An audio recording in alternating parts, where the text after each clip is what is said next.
Sir sir चलो जल्दी चलो जल्दी चलो सर सर सर सर थोड़ा सा आप लोग थोड़ा सा पकड़ लीजिए चादर चादर बात लगाइए सर ये नीचे है ना, कहाँ से ये देखो लंबी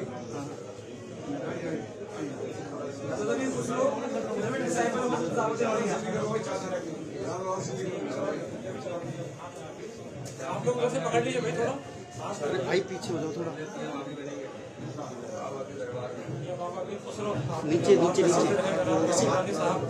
इनकी हाजिरी आपकी बात कबूल हो, इनकी हाजिरी मंजूर, जो दुआएं लेके आए हैं, जो तमन्नाएं लेके आए हैं, जो आरज़ू लेके आए हैं, तमाम तमन्नाएं खुदा की बारगाह में कबूल हो। इनके खानदान के अफराद हमेशा यहाँ के पंडित जी ने कई बार हाजिर की, रजी ने भी कहा, राजीव जी कई बार साथ आपकी दुआओं